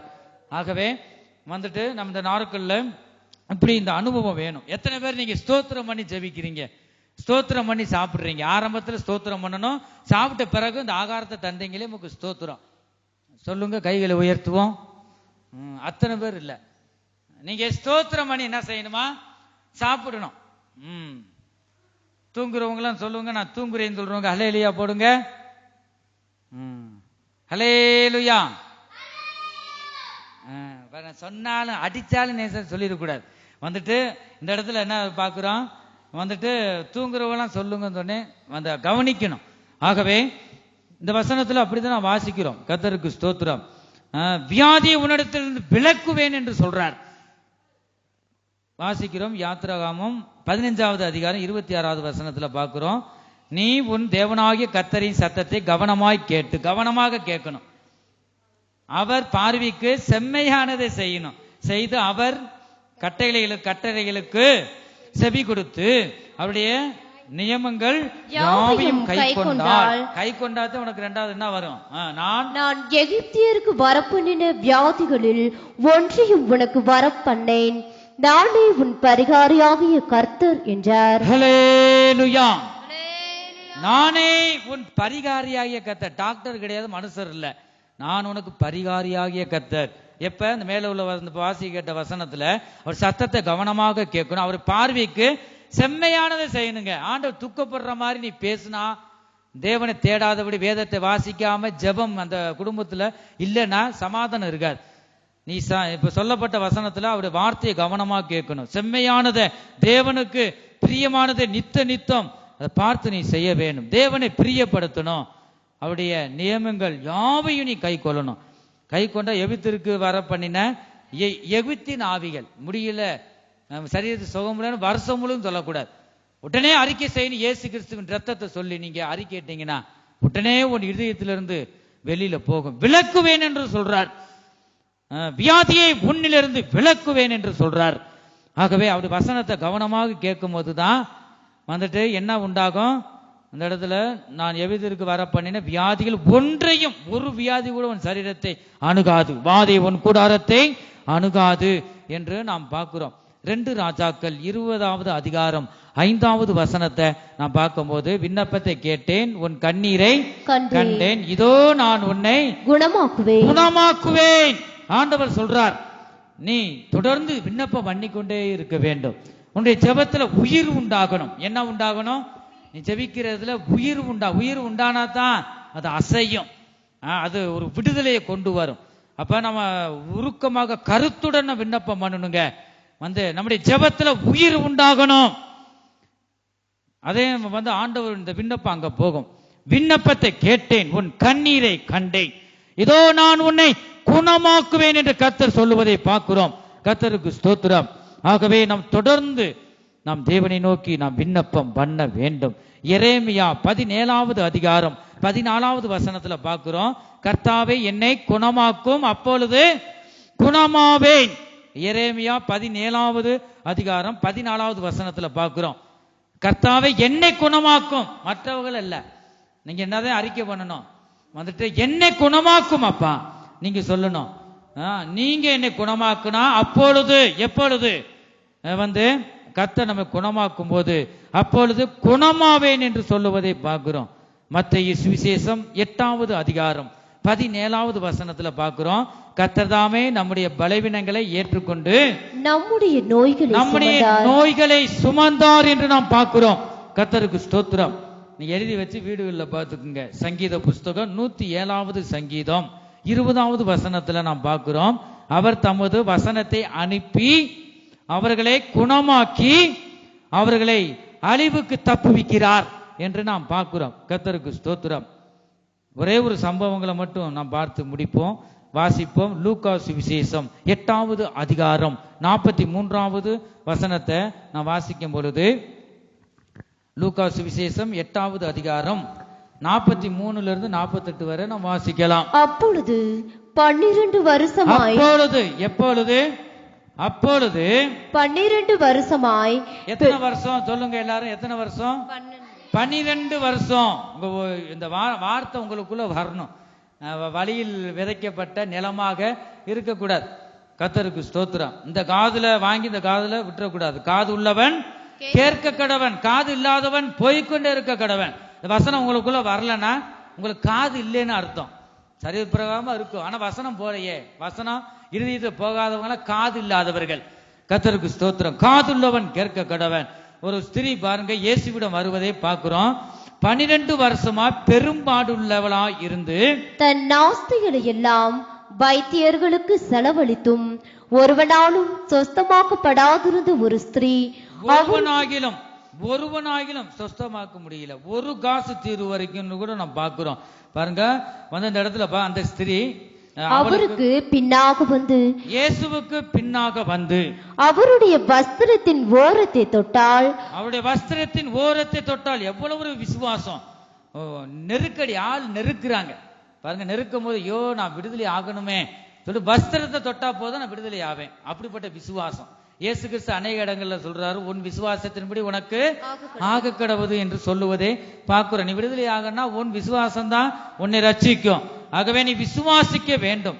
கர்த்தருக்கு ஸ்தோத்திரம். இந்த வஸ்திரத்தை இந்த ஸ்திரீ தொடுவதை பார்க்கிறோம். உடனே அவளுடைய பெரும்பாடு நின்று போயிட்டு பெரும்பாடு பாருங்க. அதுல உள்ளவங்களுக்கு அதிக வேதனை இருக்கும் பாருங்க.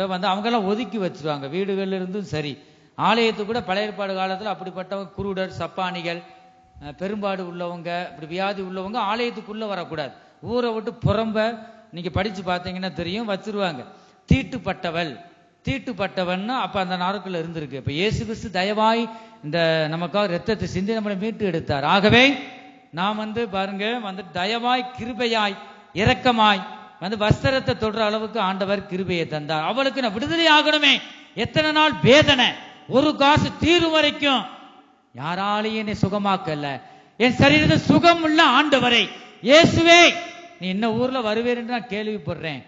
போய் தேடி போய் வஸ்திரத்தை தொட்டால் உடனே இந்த பெரும்பாடு நின்று போயிற்று என்று பார்க்கிறோம். கர்த்தருடைய வல்லமை தொட்டதை பார்க்கிறோம். அடுத்த வசனத்துல பார்க்கிறோம், அப்பொழுது இயேசு என்னை தொட்டது யார் என்று கேட்டார். என்னை தொட்டது யார்? அது நியாயமா இருக்கா? பாருங்க, கூட்டம் பெருங்கூட்டம். இயேசு வராருன்னா அவ்வளவு கூட்டம் ஒவ்வொருத்தவங்களுக்கும் ஒரு சமாதானம் இல்லாம இருந்திருக்கு. சமாதான பிரபு வராருப்பா நம்ம கிராமத்துக்கு சொல்லிட்டு ஊர் ஜனமே கூடுது. அந்த மத்தியில தான் அவர்கிட்ட இருந்து வல்லமை புறப்பட்டு தொட்டு, அவருக்கு தெரியும் யார் தொட்டதுன்னு தெரியும். அதையும் கேட்கிறார். நம்முடைய தேவன் பாருங்க நம்மளை பேச வைக்கிற, யாரு சொல்லு, எல்லாமே தெரியும். அப்ப என்னை தொட்டது யார் என்று கேட்டார். எங்களுக்கு தெரியாது என்று எல்லாரும் சொன்னபோது, எங்களுக்கு தெரியாது என்று எல்லாரும் சொன்னபோது பேதுருவும் அவனுடனே கூட இருந்தவர்களும். பேதுரு பாருங்க, பேதுரு முந்திர கொட்ட மாதிரி என்னதான் செய்வார். சீசர்களே அவர் வயசுல மூத்தவர் என்று பார்க்கிறோம். அவர் தான் அடுத்து தெரியாதுன்னு சொல்லிட்டாங்க, அதோட நிப்பாட்டி இருக்கலாம். பேதுரு சும்மா இருக்க முடியுமா? அது இப்படி என்ன கேட்டே ஆகணும் சொல்லிட்டு என்ன சொல்றாரு. பேதுருவும் அவனுடனே கூட இருந்தவர்களும், ஐயரே, திரளான ஜனங்கள் உம்மை சூழ்ந்து நெருக்கி கொண்டிருக்கிறார்களே, என்னை தொட்டது யார் என்று எப்படி கேட்கிறேன்? பேதுருவும் அவனோட கூட இருந்தவர்களும், ஐயரே, திரளான ஜனங்கள் உம்மை சூழ்ந்து கொண்டிருக்கிறார்களே, என்னை தொட்டது யார் என்று எப்படி கேட்கிறீர்? எப்படி நீ கேட்கிறீர்? உமக்கே நியாயமா இருக்கா? என்ன ஆண்டவரே, நாங்க கூட்டத்தை ஃபுல்லா இருக்கு, யாராவது தொட்டிருப்பாங்க. இந்த கூட்டத்தில் எங்க எப்படி கவனிக்க முடியும்? எங்களை கேட்குறீங்களே. அவங்க கலக்கம் வந்துருச்சு சீசர்களுக்கு. என்ன உமக்கே நியாயமா இருக்கா சொல்லிட்டு ஆண்டவர் வந்து இந்த சீசர்கிட்ட கேட்கிறார் பாருங்க, வந்துட்டு எல்லார்ட்டையும் கேட்கிறார். அப்ப இந்த இடத்துல தான் பாக்குறோம். அதற்கு இயேசு, என்னிலிருந்து வல்லமை புறப்பட்டதை அறிந்திருக்கிறேன். அதற்கு என்னிடத்திலிருந்து வல்லமை புறப்பட்டதை நான் அறிந்திருக்கிறேன் அப்பா. ஆதலால் ஒருவர் என்னை தொட்டது உண்டு என்றார். அப்பொழுது அந்த ஸ்திரீ தான் மறைந்திருக்கவில்லை என்று கண்டு மறைந்திருக்கவில்லை என்று கண்டு என்னதான் செய்யறான்? நடுங்கி வந்து கிடுகிடு நடுங்குறான். ஏன்னா பழைய ஏற்பாடு காலத்தெல்லாம் தீட்டு உள்ளவங்க வரக்கூடாது. யார் சிங்கி அடிக்கிறது வைங்க வை, சத்தம் வரக்கூடாது, கீழே வை, இங்க கவனி. அப்ப பாருங்க வந்து பயப்படுறான், நடுங்கி யார்கிட்ட வரான்? இயேசு கிறிஸ்துவிடம் வரான். வந்து சொல்லி என்ன சொல்றானா? அவர் முன்பாக விழுந்து தான் அவரை இயேசுவுக்கு முன்பாக விழுந்து தான் அவரை தொட்ட காரணத்தை இயேசுவே ஒரு காசு தீர்வு வரைக்கும் நான் ஆண்ட சரீரத்தை சுகம் இல்ல தொட்டு இந்த காரணத்தை இயேசுவிடம் சொல்ல கிளம்புகிறார். உடனே தான் சொஸ்தமானதையும் எல்லா ஜனங்களுக்கும் முன்பாக அவருக்கு அறிவித்தாள். அவர் அவளை பார்த்து, மகளே திடன்கொள், மகளே நீ திடன்கொள், உன் விசுவாசம் உன்னை ரட்சித்தது. பக்கத்துடா என் ஜனமே, இந்த கால வேளையில் தேவன் நம்மோடு பேசுகிறார். என் ஜனமே, சமாதானத்துடன் நாம் காணப்படுகிறோமா? ஸ்திரீ பாருங்க, அவர் அவளை பார்த்து, மகளே நீ திடன்கொள், நீ பயப்படாத, நான் உன்னை ஒன்னும் செய்ய மாட்டேன், உன் விசுவாசம் பெரியது, உன் விசுவாசம் உன்னை ரட்சித்தது, நீ வீட்டுக்கு சமாதானத்துடன் போ. எத்தனை காலமாக நீ துன்பப்பட்டாய், ஆஸ்பத்திரி என்று நீ போனாய், உன் ஒரு காசும் தீரு மட்டும் எல்லாம் ஆஸ்பத்திரிக்கும் எங்கெங்கேன்னு கொடுத்து விட்டாய்.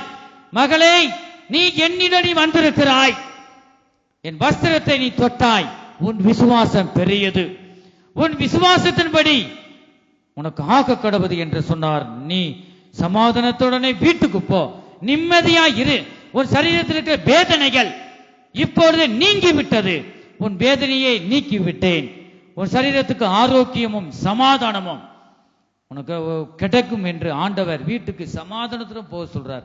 எத்தனை பேர் வீட்டுக்கு சமாதானத்துடன் போக வாஞ்சிக்கிறோம்? நான் சமாதானமா இருக்கணும், கணவனோடு மனைவியோடு பிள்ளைகளோடு சமாதானமா இருக்கணும் என்று எத்தனை பேர் நான் வாஞ்சிக்கிறோம்? என் ஜனமே, அப்படி வாஞ்சிக்கிறவங்க சத்தத்தை உயர்த்தி ஒரு அல்லேலூயா போடுவோம்.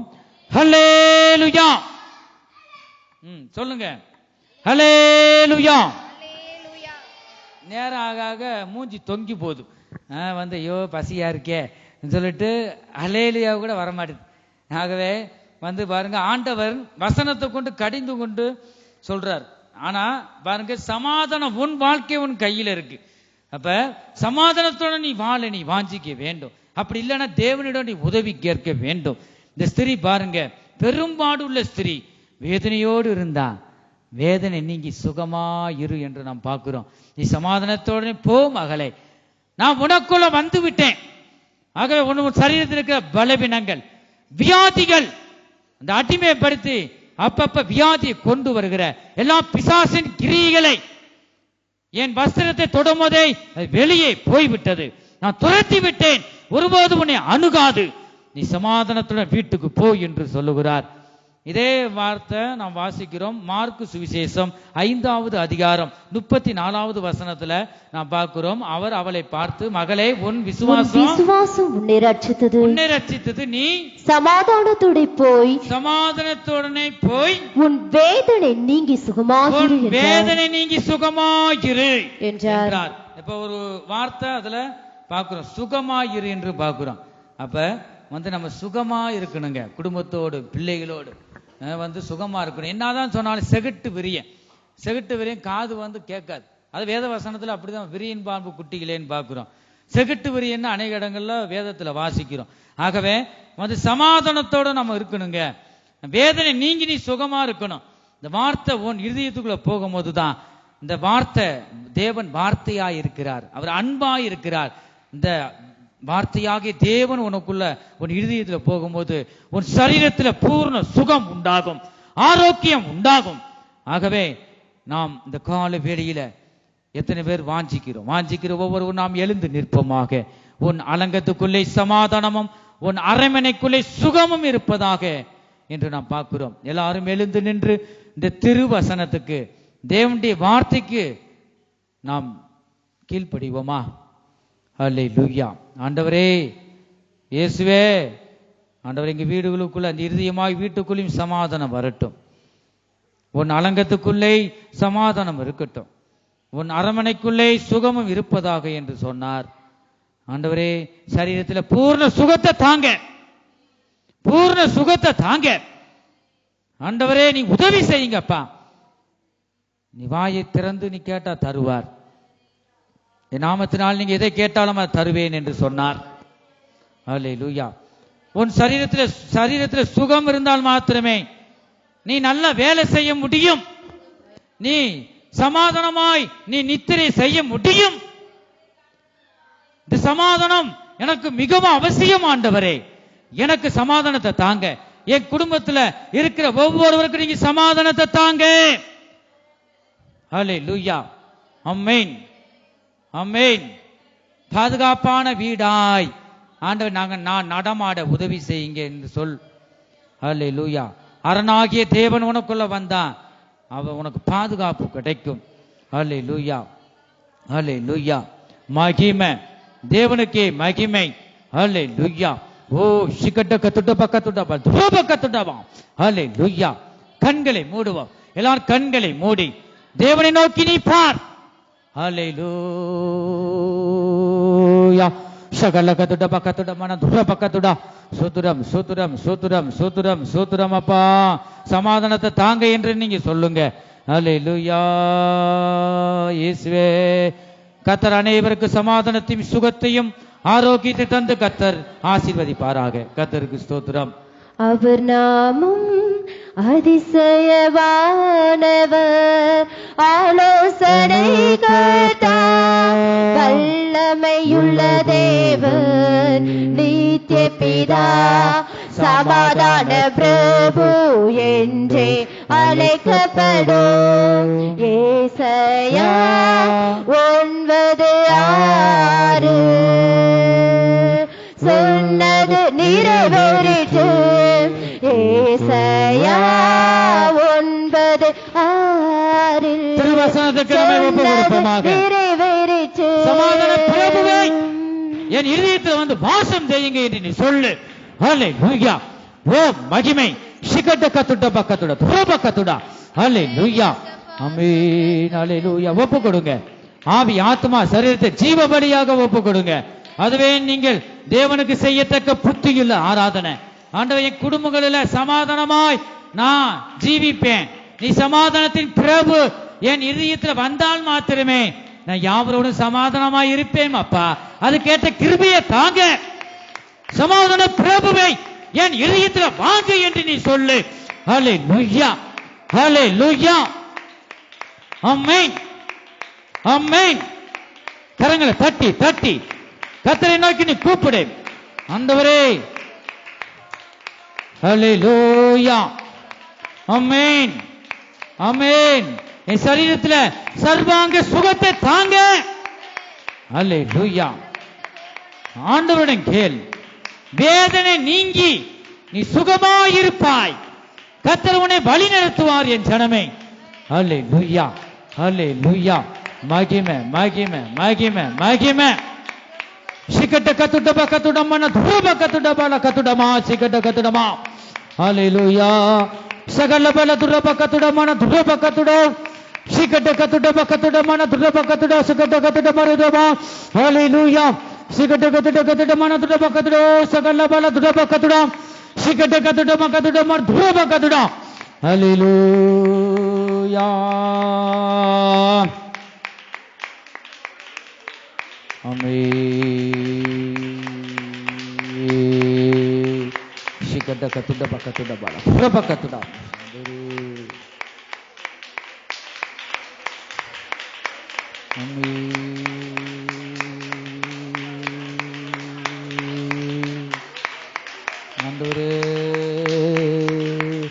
யாரும் கொடுக்க கூடாத சமாதானம் உம்மிடத்தில் உண்டு இயேசுவே. உன்னுடைய சமாதானத்தை என் இருதயத்தில் ஊற்றுங்க என்று நீ சொல்லுவாயாக. அல்லேலூயா. சமாதானத்தை கர்த்தர் உன் இருதயத்தில் வந்துட்டா உன் சரீரத்தில் சுகம் உண்டாகும், ஆரோக்கியம் உண்டாகும், நீ நிம்மதியோடு நித்திரை செய்வாய். அல்லேலூயா. ஆமென். சிகட்ட கத்துட பக்கத்துட துரப கத்துட பானா துரப கத்துட சிகட்ட கத்துட பக்கத்துட சகல பான துரப கத்துட மானா சிகட்ட கத்துட மானா துரப கத்துட. அல்லேலூயா. மகிமை தேவனுக்கே மகிமை உண்டாவதாக. அல்லேலூயா. நம்மை தேவனுக்கு அர்ப்பணிப்போமாக. ஆமென், ஆமென், ஆமென், ஆமென். கர்த்தருடைய சமூகத்துக்காக கரங்களை தட்டி கர்த்தரை ஸ்தோத்திரிப்போம். ஸ்தோத்திரம், ஸ்தோத்திரம், ஸ்தோத்திரம், ஸ்தோத்திரம், ஸ்தோத்திரம், ஸ்தோத்திரம். பிதா குமாரன் பரிசுத்த ஆவியானவருக்கே துதி கனம் மகிமையும் எல்லாவருக்கே செலுத்தி கர்த்தரை ஸ்தோத்திரிப்போம். ஸ்தோத்திரம், ஸ்தோத்திரம், ஸ்தோத்திரம். எங்கள் அன்பின் இயேசுவே, நாங்கள் உம்மை துதிக்கிறோம், ஸ்தோத்திரிக்கிறோம் அப்பா. ஆரம்பம் முதல் முடிவு வரை ஒவ்வொரு பகுதிகளும் நீங்க நடத்தி தந்த உம்முடைய கிருபைகளுக்காக ஸ்தோத்திரம் ஆண்டவரே. இயேசுவே, இங்க வந்திருக்கிற ஒவ்வொருவரையும் நீங்க ஆசீர்வதிங்க. உடைய வார்த்தையின் மூலமாக நீர் எங்களோடு பேசினீர் ஆண்டவரே. கர்த்தாவே ஸ்தோத்திரம் ஆண்டவரே. உன் அலங்கத்துக்குள்ளே சமாதானமும் உன் அரமனைக்குள்ளே சுகமும் இருப்பதாக என்று நீ எங்களோடு பேசினீர். கர்த்தாவே ஆண்டவரே, ஒவ்வொரு இருதயங்களிலும் உடைய தேவ சமாதானம் ஆளுகை செய்யட்டும். வீடுகளில் இருக்கிற ஒவ்வொருவரும் கர்த்தா சமாதானத்தை தாங்க. அந்த பிள்ளைகளோடும் ஆண்டவரே கர்த்தாவே குடும்பத்தில் இருக்கிற ஒவ்வொரு நபர்களும் சமாதானத்துடன் வாழ, சுகமாய் ஆரோக்கியமாய் வாழ நீங்க உதவி செய்யுங்க. உடைய வார்த்தையின் மூலமாய் ஒவ்வொருவரையும் நீங்க ஆசீர்வதிங்க. சமாதானத்துடன் வீட்டுக்கு போ என்று சொன்னீங்கப்பா. ஒவ்வொருவரையும் சமாதானத்துடன் வீட்டுக்கு திரும்பி போக ஆண்டவரை நீ உதவி செய்கிறபடியால் ஸ்தோத்திரம். என்னென்ன மனதில் வேண்டிக் கொண்டார்களோ அத்தனை விண்ணப்பங்களையும் நீங்க நிறைவேற்றி தாங்க. இயேசு கிறிஸ்துவின் நாமத்தினாலே என் தேவனே, ஒவ்வொரு விண்ணப்பங்களையும் நீங்க நிறைவேற்றி தாங்க தேவனே. ஆண்டவரை பெரிய காரியங்களை செய்யுங்க. கையிட்டு செய்கிற வேலைகளை ஆசீர்வதிங்க. கர்த்தாவே ஆண்டவரே ஸ்தோத்திரம். பூமிக்குரிய ஆசீர்வாதத்தினாலும் பரலோகத்துக்குரிய ஆசீர்வாதத்தினாலும் நிரப்புங்க. பரிசுத்த ஆவி பெறாமல் இருக்கிற ஒவ்வொருவரையும் பரிசுத்த ஆவியின் அபிஷேகத்தினால் நிரப்புங்க. தொடர்ந்து கர்த்தாவே வராமல் இருக்கிற ஒவ்வொருவரையும் தேவ சமூகத்துக்கு கொண்டு வாங்க. ஒவ்வொருவரும் குடும்பமாய் பிள்ளைகளோடு ஆண்டவரை ஒவ்வொருவரும் சமாதானமாய் வாழ நீ கிருபை செய்தபடியால் ஸ்தோத்திரம். பெரிய காரியங்களை செய்யுங்க. நீர் வரும்போது உம்முடைய கடைசி எக்கால சத்தம் கேட்கும் பொழுது உம்மை சந்திக்க எங்களை ஆயத்தப்படுத்துங்க. துதி கனம் மகிமையும் எல்லாம் உமக்கே செலுத்துகிறோம். இயேசு கிறிஸ்துவின் மூலமாய் வேண்டிக் கொள்கிறோம் நல்ல பிதாவே, ஆமென். எல்லாரும் தொடர்ந்து சொல்லுவோம். என் ஆத்துமாவே கர்த்தரை ஸ்தோத்திரி, என் முழு உள்ளமே அவருடைய பரிசுத்த நாமத்தை ஸ்தோத்திரி. என் ஆத்துமாவே கர்த்தரை ஸ்தோத்திரி, அவர் செய்த சகல உபகாரங்களை மறவாதே.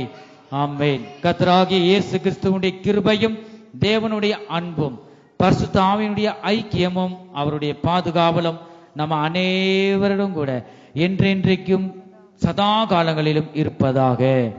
ஆமென். ஹல்லேலூயா, ஹல்லேலூயா, ஹல்லேலூயா.